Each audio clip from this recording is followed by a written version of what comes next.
Hello everyone, welcome to the digital platform of the Ujjwal Academy. Today we are going to solve some important MCQs that would be helpful in Rashtriya Military School Examination and Sainik School Entrance Examination. So let's see the question number 1. What is it? Choose the correct assertive form of what a beautiful flower this is. बच्चों ये किस type का sentence है? ये sentence हम कहाँ से पहचानेंगे? पंचुएशन मार्क से। ये पंचुएशन मार्क क्या है इसमें? मार्क ऑफ एक्सक्लेमेटरी, और इसमें इंटरजेक्शन का भी यूज किया गया है, तो ये एक्सक्लेमेटरी सेंटेंस है और अब हमें इसे असर्टिव सेंटेंस में कन्वर्ट करना है। तो असर्टिव सेंटेंस की जो हमारी फॉर्मेशन होती है, स्ट्रक्चर होता है, वो क्या होता है? Subject plus verb plus object. तो आप देखें तो फर्स्ट ऑप्शन में ही हमें यहाँ पे दिख रहा है subject plus verb plus object, लेकिन हमें चारों ऑप्शन पढ़ने होते हैं। तो ये भी असर्टिव ही है, लेकिन इसका असर्टिव क्या होगा?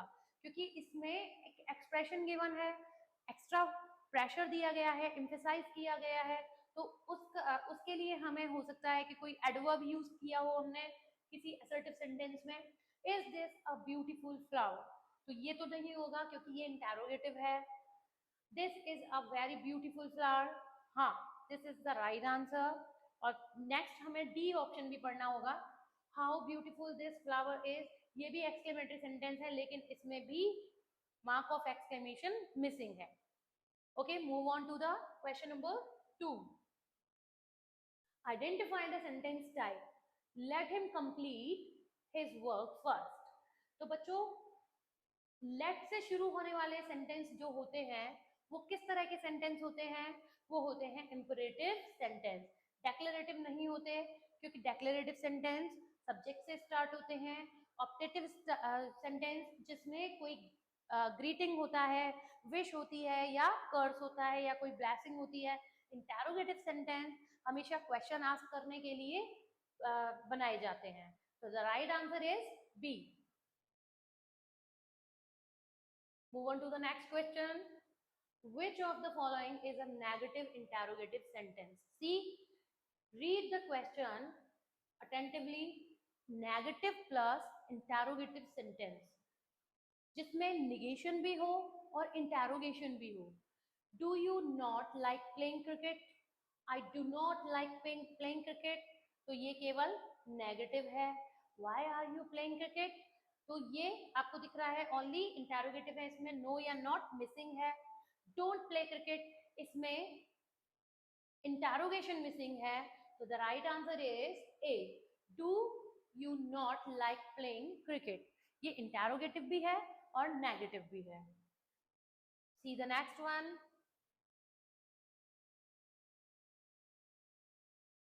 Transform into an interrogative sentence. Nobody can count the stars. हमें अब इसे interrogative में convert करना है. Nobody यानी कि आप देख सकते हैं कि हमें interrogative में convert करना है, और nobody क्या शो कर रहा है कि ये negative sentence है, तो हमें interrogative बनाना है इसका. लेकिन यहाँ पर interrogative दिया है, interrogative plus negative नहीं दिया है, simple interrogative बनाना है हमें इसका. Can nobody count the star?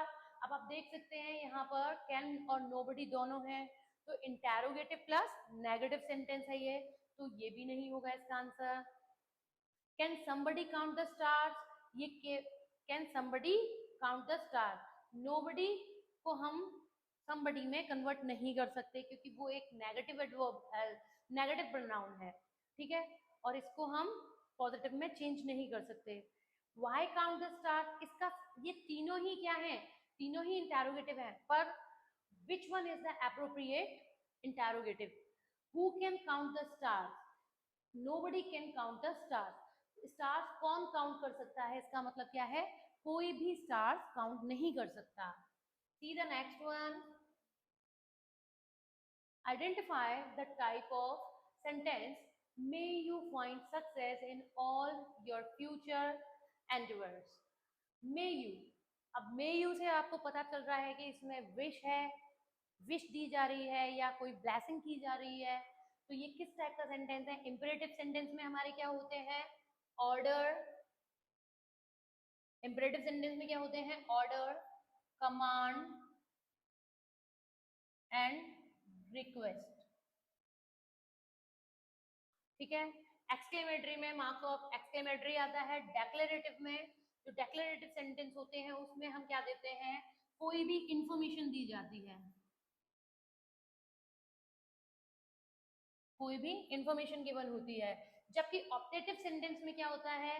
कोई विश किया जाता है, किसी को कर्ज किया जाता है या किसी को ब्लेसिंग किया जाता है, ब्लेसिंग दी जाती है। तो the right answer is option number D, optative. Move on to the next one. Choose the sentence that gives a strong command. ऐसे सेंटेंस को चुनो जिसमें स्ट्रॉन्ग कमांड शो हो रही हो, जिसमें स्ट्रॉन्ग कमांड एक्सप्रेस हो रही हो। See the option number one, you should probably leave now. अब प्रोबेबली से हमें क्या शो हो रहा है यहाँ पर? प्रोबेबली मतलब संभावित। Leave the room immediately. Would you mind leaving? अब यहाँ स्ट्रॉन्ग कमांड है क्या? Would you mind leaving? क्या आप छोड़ने पर माइंड करोगे? तो यहाँ पे स्ट्रॉन्ग कमांड तो नहीं है, यहाँ पर तो सामने वाले की वुड से क्या पूछी जाती है? प्रेफरेंस पूछी जा रही है। I think you must leave, यहाँ पर स्ट्रॉन्ग कमांड नहीं है। Okay, leave the room immediately is the right answer, option B. Option number B is the correct answer, leave. Strong command के लिए हम कौन से सेंटेंस को यूज करते हैं? हम यूज करते हैं इंपरेटिव सेंटेंस को। इंपरेटिव सेंटेंस जिसमें हम क्या देते हैं? कमांड, ऑर्डर या रिक्वेस्ट। तो इंपरेटिव सेंटेंस हमारे किससे स्टार्ट होते हैं? V1 से स्टार्ट होते हैं, प्लीज से स्टार्ट होते हैं, डोंट से स्टार्ट होते हैं, काइंडली से स्टार्ट होते हैं और नेवर से भी स्टार्ट हो सकते हैं। ओके, तो हमें यहाँ पे दिख रहा है कि leave means V1। So this sentence shows the strong command. Okay, move on to the next one. What type of sentence is this? Never tell a lie. हमने पिछले ही सेंटेंस में इसकी बात की थी कि नेवर से स्टार्ट होने वाले सेंटेंस जो होते हैं वो किस तरह के सेंटेंस होते हैं। नेवर जो है किस तरह का एडवर्ब है? नेगेटिव एडवर्ब है। लेकिन नेवर के साथ साथ नेवर से क्या शो हो रहा है? नेवर से क्या शो हो रहा है बच्चों? नेवर से शो हो रहा है कि ये सेंटेंस नेगेटिव है। और टेल अ लाई से क्या शो हो रहा है कि V1 से स्टार्ट हो रहा है। और हमने पिछले ही सेंटेंस में क्या बात की थी? हमने पिछले सेंटेंस में बात की थी कि नेवर से स्टार्ट होने वाले सेंटेंस कैसे होते हैं? इंपरेटिव सेंटेंस होते हैं। और नेवर क्या शो कर रहा है? नेगेशन शो कर रहा है। तो this sentence would be negative imperative. C the next one, find the exclamatory sentence. Exclamatory sentence को फाइंड करना है हमें। How do you do? नहीं, ये तो नहीं होगा। क्यों नहीं होगा? क्योंकि ये तो क्या है? इंटेरोगेशन कर रहा है। How hot the day is? हाँ, ये है, ये हो सकता है। क्यों? ये हो नहीं सकता, ये है ही। क्योंकि एक्सक्लेमेटरी सेंटेंस हमेशा मार्क ऑफ एक्सक्लेमेशन कैरी करता है। How is the weather today? यहाँ पर भी इंटेरोगेशन है। The day is very hot, यहाँ पर ये डेक्लेरेटिव सेंटेंस है। तो हमारा राइट आंसर होगा how hot the day is. Okay, see the next one, change to an imperative sentence, you are requested to help me। अब ये आप देख रहे हैं कि ये एक पैसिव वॉइस का सेंटेंस है और इसे हमें इंपरेटिव सेंटेंस में बदलना है। रिक्वेस्ट का मतलब क्या है? रिक्वेस्ट किससे करते हैं हम रिक्वेस्ट करते हैं प्लीज से। तो प्लीज और फिर उसके बाद में क्या है? V1। हमारा राइट आंसर क्या होगा? इंपरेटिव सेंटेंस में हम रिक्वेस्ट करते हैं और रिक्वेस्ट किससे की जाती है? प्लीज से। और imperative sentence please, never, don't और V1 से स्टार्ट होते हैं, काइंडली से स्टार्ट होते हैं। तो answer number option number B is the right answer. Identify the type of sentence do not walk on the wet floor. अब यहाँ किसी चीज के लिए स्ट्रॉन्ग कमांड दी जा रही है, नेगेटिव कमांड दी जा रही है, किसी चीज को काम करने, किसी काम को करने के लिए, किसी एक्शन को करने के लिए मना किया जा रहा है, डू नॉट वॉक, मत चलो। यहाँ इसका मतलब क्या है, कमांड दी जा रही है, और हमने पहले भी बात की है कि डोंट या डू नॉट से ही हमारे इंपेरेटिव सेंटेंस स्टार्ट होते हैं। तो the option number B is the right answer. See the next one, which sentence states a universal truth? Universal truth वे ट्रूथ होते हैं जिन्हें कभी भी बदला नहीं जा सकता, ठीक है, वो हमेशा शाश्वत रहते हैं, इटर्नल रहते हैं, उन्हें कभी बदला नहीं जा सकता, वो हमेशा फिक्स्ड होते हैं। तो ऐसे इस तरह का यूनिवर्सल ट्रूथ कौन सा सेंटेंस स्टेट करता है? इट माइट रेन टुडे, नहीं, रॉन्ग है ये। Where is the sun is the wrong answer. Look at the sun, ये एक्सक्लेमेटरी है, ये इंपेरेटिव सेंटेंस है, लेकिन इसमें जो स्टेटमेंट जो शो कर रहा है, जो एक्सप्रेशन आ रहा है, वो यूनिवर्सल ट्रुथ का नहीं आ रहा। इसमें आ रहा है the sun rises in the east, ये एक यूनिवर्सल ट्रुथ है, इट कांट बी चेंज, इसको चेंज नहीं किया जा सकता। See the next one, identify the sentence. Alice, the great leader is no more. अरे ग्रेट लीडर अब नहीं रहे, ठीक है, तो यहाँ पे क्या शो किया जा रहा है? अलस क्या शो कर रहा है? क्या शो कर रहा है? एक्सप्रेशन दे रहा है। और स्ट्रॉन्ग एक्सप्रेशन कौन से सेंटेंस में गिवन होते हैं बच्चों? एक्सक्लेमेटरी सेंटेंसेस में, ठीक है। चलिए नेक्स्ट की तरफ चलते हैं। Choose the correct declarative form of, हमें डेक्लेरेटिव फॉर्म बनानी है, ठीक है। और did she finish the project, ये सेंटेंस किस टाइप का है? इंटेरोगेटिव टाइप का सेंटेंस है, और हमें इसका क्या बनाना है? डेक्लेरेटिव सेंटेंस बनाना है एसवीओ पैटर्न पर। तो did she finish the project, she did finish the project, she finished the project, she finished the project, finish the project she did, ये भी रॉन्ग है। Has she finish the project, ये भी wrong है। तो she finish the project, क्यों? क्योंकि she क्या है बच्चों यहाँ पर? शी है सब्जेक्ट, फिनिश क्या है? फिनिश है वर्ब, और द प्रोजेक्ट क्या है? ऑब्जेक्ट। और हमारे डेक्लेरेटिव सेंटेंस का जो पैटर्न होता है, स्ट्रक्चर होता है, वो होता है subject plus verb plus object. Okay, move to the next one. What type of sentence is stop, you are going the wrong way? अब यहाँ आपको दिख रहा है कि सडन एक्सप्रेशन आ रहे हैं। सडन एक्सप्रेशन कौन सा सेंटेंस शो करता है? एक्सक्लेमेटरी सेंटेंस शो करता है, ठीक है ना। एक्सक्लेमेटरी सेंटेंस शो करता है you are going the wrong way, ठीक है। अब ये बताओ, इंपेरेटिव है? बिल्कुल भी नहीं, इंपेरेटिव नहीं है ये। एक्सक्लेमेटरी है, एक्सक्लेमेटरी एंड डेक्लेरेटिव दोनों है। क्या है ये सेंटेंस? बताइए। इंपेरेटिव सेंटेंस भी है और डेक्लेरेटिव भी है। स्टॉप, रुको, आप कहाँ जा रहे हैं? आप जा रहे हैं गलत रास्ते पर। इंपेरेटिव और एक्सक्लेमेटरी भी नहीं है। आप कहाँ पर जा रहे हैं? यहाँ पर रोका भी है और कमांड भी दी है। तो इंपेरेटिव और डेक्लेरेटिव दोनों हैं। Right answer is C. Now see the next one, form an abstract noun from the verb grow. अब हमें ग्रो से एब्स्ट्रैक्ट नाउन बनाना है। ग्रो क्या है? वर्ब। ग्रो का मतलब होता है बढ़ना, ठीक है। ग्रोन, ये तो वर्ब की ही कोई दूसरी फॉर्म है, थर्ड फॉर्म है। ग्रोइंग, ये भी V1 प्लस ING है। ग्रोवर कोई वर्ड नहीं होता। ग्रोथ, ग्रोथ का मतलब होता है वृद्धि, बढ़ना से बना है वृद्धि। वृद्धि क्या है? ग्रोथ क्या है? एब्स्ट्रैक्ट नाउन जो हमें फील होती है, और एब्स्ट्रैक्ट नाउन हमेशा फीलिंग होते हैं, आइडिया या थॉट्स होते हैं। सी the next one, identify the correctly paired collective noun. हमें करेक्टली पेयर्ड कलेक्टिव नाउन को आइडेंटिफाई करना है। फ्लॉक ऑफ शिप होता है क्या? बिल्कुल भी नहीं। फ्लीट ऑफ बर्ड्स, बिल्कुल भी नहीं। Swarm of cattle, no.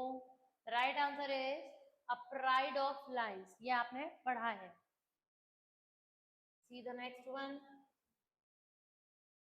Is the sentence in the sentence the committee has issued its report, the word committee is a किस तरह का नाउन है? कमिटी वर्ड जो है किस तरह का नाउन है? ये आपको सभी को पता है। क्या कमिटी प्रॉपर नाउन है? नो। कॉमन, एब्स्ट्रैक्ट, कमिटी किस तरह का नाउन है? कलेक्टिव नाउन है कमिटी। और कलेक्टिव नाउन अपने आप को सिंगल डिनोट करते हैं, इसीलिए इसके लिए यहाँ किस तरह का एडजेक्टिव आया है? सिंगुलर पॉजेसिव एडजेक्टिव आया है, its report. Okay, which of the following contains a material noun? हमें सारे सेंटेंस पढ़ने हैं और ये पहचानना है कि इसमें मटीरियल नाउन कौन सा है। He gave me a bouquet of flowers, तो इसमें तो कलेक्टिव नाउन है bouquet. This ring is made of pure gold, हाँ गोल्ड यहाँ मटीरियल नाउन है, लेकिन हमें आगे भी सेंटेंस पढ़ने होंगे। Honesty is highly respected, honesty abstract noun है तो ये भी नहीं होगा। The jury was divided, jury भी कलेक्टिव नाउन है, तो this ring is made of pure gold is the right answer because gold is a material noun. Material noun क्या होते हैं? मटीरियल नाउन होते हैं वे नाउन जिन नाउन से किसी दूसरी चीज का बनना होता है, इस तरह के मटेरियल जिनसे कोई दूसरी चीजों को बनाया जा सके। ठीक है, आगे चलते हैं। Choose the abstract noun from the following option. किस किस से हमें एब्स्ट्रैक्ट नाउन बन सकते हैं? विजडम तो अपने आप में ही एब्स्ट्रैक्ट नाउन है। टीचर से बन सकता है abstract noun.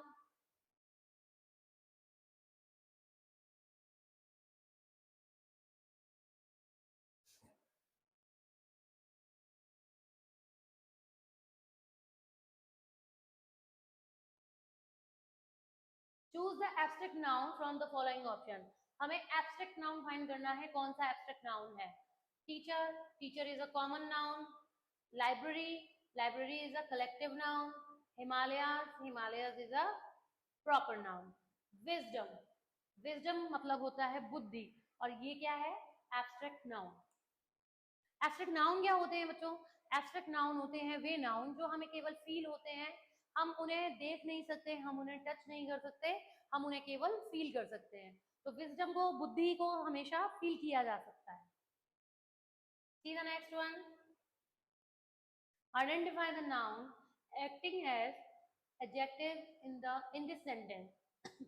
He poured the hot coffee into a glass cup. अब हमें यहाँ पर ये आइडेंटिफाई करना है कि कौन सा नाउन एडजेक्टिव की तरह काम कर रहा है। बताइए, हॉट कॉफी, हॉट तो ऑलरेडी एडजेक्टिव होता है तो ये तो नहीं है। कॉफी तो नाउन है यहाँ पर और नाउन की तरह ही एक्ट कर रहा है, क्योंकि हॉट के बाद में क्या आ रहा है? यहाँ पर नाउन आ रहा है, और हॉट क्या है? एडजेक्टिव है। अच्छा, ग्लास और कप, अब जरा देखिए कि ग्लास भी नाउन होता है और कब भी नाउन होता है, लेकिन मैंने आपको बताया है कि जब भी नाउन से पहले एक और नाउन आ जाता है तो वो हमेशा किसकी तरह काम करता है? एडजेक्टिव की तरह काम करता है। इसलिए राइट आंसर आपका क्या होगा? Glass. Option number C is the right answer. Move on to the next one. The crowd was very noisy, what type of noun is crowd? Crowd किस तरह का नाउन है? मटीरियल नाउन नहीं होता है क्राउड। क्राउड दिखती है, हम क्राउड को देख सकते हैं, तो एब्स्ट्रैक्ट नाउन भी नहीं है। क्राउड का कोई पर्टिकुलर नेम नहीं है, तो ये प्रॉपर नाउन भी नहीं है। ये कौन सा नाउन है? Collective noun. Option B is the right answer.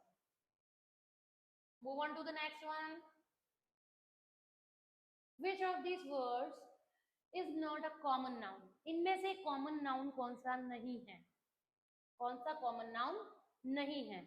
Mountain common noun है, रिवर कॉमन नाउन है, सिटी कॉमन नाउन है, लेकिन एवरेस्ट, एवरेस्ट एक प्रॉपर नाउन है। ये किसी पीक का नाम है और एक पर्टिकुलर या स्पेसिफिक नेम को हम क्या कहते हैं? प्रॉपर नेम नाउन कहते हैं। चलिए next. From N abstract noun, from the adjective brave. हमें एब्स्ट्रैक्ट नाउन फॉर्म करना है एडजेक्टिव से और ब्रेव से। अब ब्रेव से ब्रेवली बनेगा तो ये क्या बनेगा? ये बनेगा एडवर्ब। और वो भी कौन सा, एडवर्ब ऑफ मैनर। तो ब्रेवली नहीं है। ब्रेविंग, ब्रेव कोई वर्ब नहीं होता, तो उसमें हम आईएनजी इंसर्ट नहीं कर सकते। ब्रेवर, ब्रेवर नहीं हो सकता क्योंकि ये डिग्री शो कर रहा है, और ये वैसे भी bravery, bravery option number D, यही हमारा एब्स्ट्रैक्ट नाउन है। ब्रेवरी का मतलब होता है बहादुरी, और ब्रेव का मतलब होता है बहादुर। तो option number D is the right answer. Next, identify the collective noun. The board of directors approved the new policy. अब बोर्ड ऑफ डायरेक्टर्स में हमें क्या पहचानना है, हमें कलेक्टिव नाउन पहचानना है। कलेक्टिव नाउन अपने आप को क्या डिनोट करता है, एक ऐसा ग्रुप जो अपने आप को सिंगल डिनोट करे, सिंगल यूनिट डिनोट करे। ठीक है, एक ऐसा नाउन जो अपने आप को सिंगल यूनिट डिनोट करे। तो डायरेक्टर्स तो हमारा क्या क्या डिनोट कर रहा है, प्लूरल नाउन डिनोट कर रहा है, प्लूरल नंबर डिनोट कर रहा है। तो बोर्ड ऑफ डायरेक्टर, तो ये राइट आंसर आपका क्या होगा, डायरेक्टर्स का एक बोर्ड होता है जिसमें कई सारे डायरेक्टर्स बैठते हैं, लेकिन वो सिंगुलर ही अपने आप को डिनोट करते हैं। तो यही हमारा क्या है, राइट आंसर है। ठीक है, चलिए चलिए नेक्स्ट क्वेश्चन की तरफ चलते हैं। In the sentence iron is a useful metal, what type of noun is iron. Iron किस तरह का नाउन है, iron is a useful metal. क्या आयरन प्रॉपर नाउन है, बिल्कुल भी नहीं। क्या आयरन कलेक्टिव नाउन है, जी नहीं। एब्स्ट्रैक्ट नाउन है, नहीं। आयरन को देख सकते हैं, छू सकते हैं। तो आयरन एक ऐसा नाउन है जिससे, एक इस तरह का मटेरियल है जिससे हम कुछ बना सकते हैं, कई सारी अलग अलग चीजें बना सकते हैं। मटेरियल नाउन भी क्या होता है, एक ऐसा मटेरियल या एक ऐसा सब्सटेंस जिससे हम दूसरी चीजें बना सकते हैं। तो आज के पार्ट 1 में इतना ही। नेक्स्ट, आगे के हम जो फर्दर क्वेश्चन होंगे वो अगले पार्ट में देखेंगे। Thank you.